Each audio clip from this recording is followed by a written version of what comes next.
ये pleasure beach resort है जिसे पहले ब्लैकपूल प्लेजर बीच कहा जाता था। ये एक तफरीही पार्क है जो शिमाल मगरबी इंग्लैंड के शहर ब्लैकपूल के जनूबी साहिल पर वाक़ है। इस सवारी का नाम द बिग वन है। इस पार्क की बुनियाद 1896 में रखी गई थी। ये पार्क बहुत से रिकॉर्डों का हामिल है। मसलन यहाँ बरतानिया में किसी भी पार्क के लकड़ी के रोलर कोस्टर का सबसे बड़ा मजमूआ है, जिनमें 4 ये हैं: the Big Dipper, Blue Flyer, Grand National और निकलोडियन स्ट्रीक।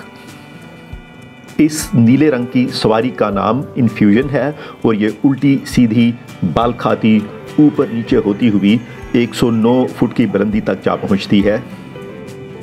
पीछे आपको द बिग वन नज़र आ रहा है। जब इसे 1994 में खोला गया तो ये दुनिया का सबसे ऊंचा रोलर कोस्टर था। ये 65 डिग्री के माइल जाविया के साथ सबसे ज़्यादा ढलवान और 74 मील फी घंटा की रफ्तार के साथ दूसरा तेज़ तरीन रोलर कोस्टर भी था। इन झूलों को देखते हुए ही इंसान के सर में दर्द होना शुरू हो जाता है, तो ये अंदाज़ा लगाइए कि जो लोग इस पे बैठे हैं उनका क्या हाल होता होगा। इस सवारी का नाम रेवोल्यूशन है और इसमें बैठ के आप मुकम्मल तौर पे उल्टे हो जाते हैं।